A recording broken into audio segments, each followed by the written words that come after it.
تو وہ بندہ جو کل خدائی لہجے میں بات کر رہا تھا کس طرح سے گھٹنوں کے اندر منہ چھپا کے وہاں سے اس کو بھاگنا پڑا۔ خبر جو اس حکومت پر بجلی کی طرح گری، منصور علی شاہ صاحب کو جب انہوں نے آئینی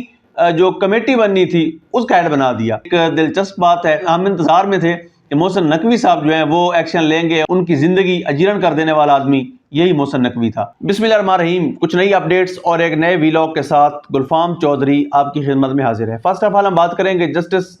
یحییٰ آفریدی صاحب جو اس وقت پاکستان کے چیف جسٹس ہیں، اور ان کے جو فیصلے آ رہے ہیں یقینی طور پر حکومت کے لیے پریشان کن بھی ہیں اور ساتھ میں سرپرائزنگ بھی۔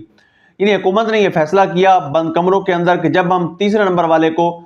چیف جسٹس آف پاکستان بنا دیں گے تو منصور علی شاہ صاحب اور منیب اختر صاحب ریزائن کر دیں گے، اور اس طرح سے ان کا پتہ صاف ہو جائے گا، اور ہمارے جو لوگ قاضی فائز عیسیٰ کے ساتھ ہم نوا ہو کے، ہم نوالا اور ہم پیالہ ہو کر، ان کے ساتھ ہم قدم ہو کر فیسیلیٹیٹ کر رہے تھے اس 47 والی حکومت کو،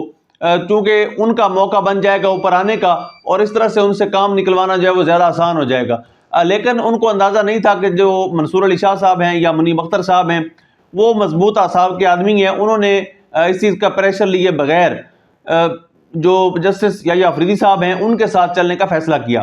تو جب چیف جسٹس یحییٰ آفریدی نے پہلا فیصلہ یہ کیا کہ منیب اختر صاحب جن کو پریکٹس اینڈ پروسیجر کمیٹی سے نکالا تھا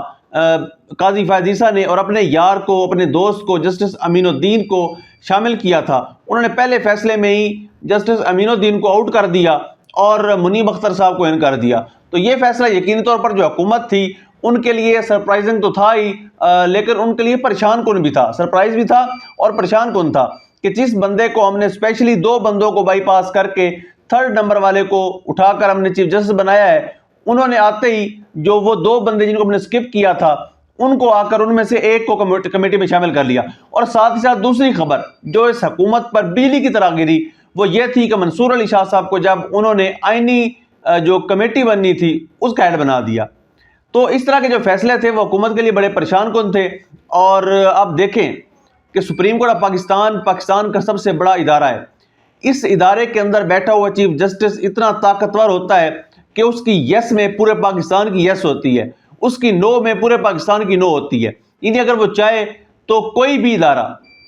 وہ ISI ہو، IB ہو، MI ہو، ملٹری انٹیلیجنس ہو، کوئی بھی ادارہ، وزیر اعظم پاکستان ہو، صدر پاکستان ہو، سپریم کورٹ سے اوپر کوئی بھی نہیں ہے، وہ سپریم ادارہ ہے۔ لیکن جب اس میں بیٹھا بندہ، بونا سا بندہ یا کمپرومائزڈ بندہ یا ڈرا ہوا، سہما ہوا، بکا ہوا، جھکا ہوا، کمپرومائز قسم کا آدمی جب یہ ایسی حرکتیں شروع کر دے کہ سپریم کورٹ کا آرڈر بھی اگر آپ نہیں مانتے تو آپ کے اوپر توہین عدالت نہیں لگے گی۔ یہ کون کہہ رہا تھا؟ سابق چیف جسٹس قاضی فائز عیسیٰ صاحب۔ یعنی انہوں نے سپریم کورٹ کے احکامات کو جوتے کی نوک پر خود بھی رکھا اور لوگوں کو بھی اس بات کی ترغیب دی کہ اگر آپ سپریم کورٹ کا آرڈر نہیں مانتے تو کوئی بات نہیں، آپ کے اوپر کوئی توہین عدالت نہیں لگے گی۔ تو یقینی طور پر جب ایسا بندہ ایسی حرکتیں کرے گا تو ان کا استقبال ایسے ہی ہوگا جس طرح سے ابھی لندن میں آپ نے دیکھا کہ ان کو کارکنان نے گھیرا، ان کے ساتھ جس طرح کا سلوک ہوا، اور وہ قاضی فائز عیسیٰ، یعنی ہم تب سپریم کورٹ کے اندر موجود تھے جب ایک معذور خاتون ویل چیئر پر تھی اس کو نکلوا دیا کہ یہ ڈرامے کر رہی ہے، یہ الفاظ تھے قاضی فائز عیسیٰ کے۔ تو وہ بندہ جو کل ایک مسند پر بیٹھ کر، کرسی پر بیٹھ کر، طاقت کے نشے میں مست ہو کر خدائی لہجے میں بات کر رہا تھا، آج دیکھ سکتے ہیں کہ وہ کس طرح سے گھٹنوں کے اندر منہ چھپا کے وہاں سے اس کو بھاگنا پڑا۔ تو عبرت حاصل کرنی چاہیے اس سے، جتنے بھی اس وقت جو عہدے ہیں اس طرح کے جس میں عوام کے مفادات کے فیصلے ہوتے ہیں، عوام کے حقوق کے فیصلے ہوتے ہیں، عوام جو بیسک ہیومن رائٹس ہیں ان کے حوالے سے فیصلے کرنے ہوتے ہیں، ایسے مسند پر بیٹھے ہر شخص کو سوچ سمجھ کر قدم اٹھانا چاہیے، کیونکہ ایٹ دا اینڈ آپ نے اسی عوام میں آنا ہے، ایٹ دا اینڈ آپ کا سامنا اسی عوام کے ساتھ ہونا ہے، ایٹ دا اینڈ آپ نے جب ریٹائرڈ ہونا ہے تو اسی عوام کے اندر آپ نے رہنا ہے۔ یعنی اگر آپ یہاں سے لندن جاتے ہیں، UK جاتے ہیں، کینیڈا جاتے ہیں، جہاں بھی جائیں گے اوورسیز پاکستانی وہاں پر موجود ہوں گے اور ان کا سامنا آپ کو کرنا پڑے گا۔ تو اس طرح سے قاضی فائز سے یہ 2 مثالیں میں آپ کو دے دیتا ہوں، آپ اچھی طرح سے معاملے کو سمجھ جائیں گے، پھر اگلی خبر کی جانب بڑھتے ہیں۔ جسٹس منصور علی شاہ صاحب عمرہ کرنے جاتے ہیں، وہاں پر لوگ ان کے ساتھ سیلفیاں لیتے ہیں، ان کو پروٹوکول دیتے ہیں، عمرہ کر کے آتے ہیں تو پاکستان ان کو پروٹوکول دیتے ہیں لوگ، کیوں؟ اس بندے کا کردار ہے، اس بندے نے اپنا آپ ایمانداری سے منوایا ہوا ہے، اس بندے نے 2 نمبری نہیں کی، فراڈ نہیں کیا، اپنے آپ کو بیچا نہیں، اپنے آپ کو لٹایا نہیں، اور اپنے آپ کو اتنا کمپرومائز نہیں کیا کہ عدالت کی عزت بھی جوتے کی نوک پہ رکھ دی ہو۔ اس بعد ڈیل کی خبریں آ رہی ہیں عمران خان صاحب کے حوالے سے، تو سوچنے کی بات یہ ہے کہ جس بندے نے ڈیل کرنی ہوتی ہے وہ اتنا لمبا عرصہ جیل میں نہیں بیٹھتا ہوتا۔ وہ میاں صاحب کی طرح میکسیمم 2 ہفتے، 4 ہفتے، 5 ہفتے، 6 ہفتے پھر نکل دیا، کبھی اس کے گردے فیل ہو گئے، کبھی اس کے پلیٹلیٹس گر گئے، کبھی جناب ان کو اتنی ساری بیماریاں بتا دی جاتی ہیں رپورٹس کے اندر کہ جیسے خدا نخواستہ وہ اگلے آدھے گھنٹے میں میاں صاحب جو ہیں وہ دنیا چھوڑ جائیں گے۔ لیکن میاں صاحب جیسے ہی بیٹھتے ہیں جہاز کے اوپر اور وہاں پر پہنچتے ہیں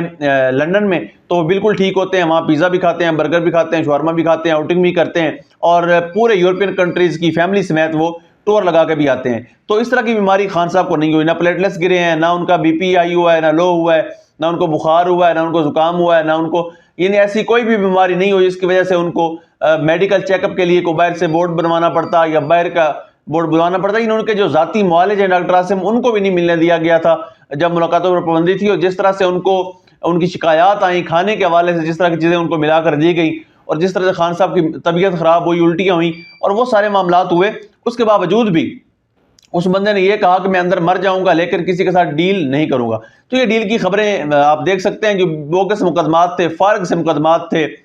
جو اخلاقیات بھی جن کی اجازت نہیں دیتی، ایسے مقدمات تھے مشرف بی بی کے اوپر، تو ان کی رہائی ہونا کسی ڈیل کا نتیجہ نہیں ہو سکتا۔ اور جو ان کی بہنوں کی رہائی ہوئی ہے اس پر بھی لوگ کہہ رہے ہیں۔ تو سوچنے کی بات یہ ہے کہ ایک ایسا مقدمہ جس کے اندر وہ بالکل بے گناہ ہیں،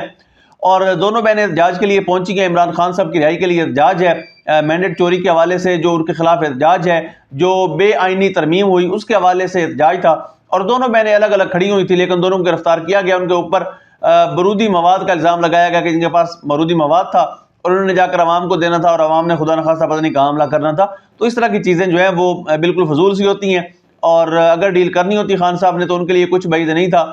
کہ وہ کر لیتے، اور کب سے وہ دوبارہ سے اقتدار میں بھی پہنچ چکے ہوتے اگر وہ ڈیل کرنے کے حق میں ہوتے یا ڈیل کرنے کی بات کرتے۔ تو یقین طور پر یہ نہ ماننے والی بات ہے۔ اس کے بعد بات کر لیتے ہیں، سپریم کورٹ کا الیکشن ہوا اور پاکستان تحریک انصاف کا امیدوار ہارا۔ اس حوالے سے آج ایک بیان آتا ہے شیر افضل مروت صاحب کا، انہوں نے کہا جی حامد خان صاحب نے مجھے انگیج نہیں کیا، ان کی وجہ سے میں نے ووٹ نہیں دیا، اور میرے پاس 30-40 ووٹ تھے۔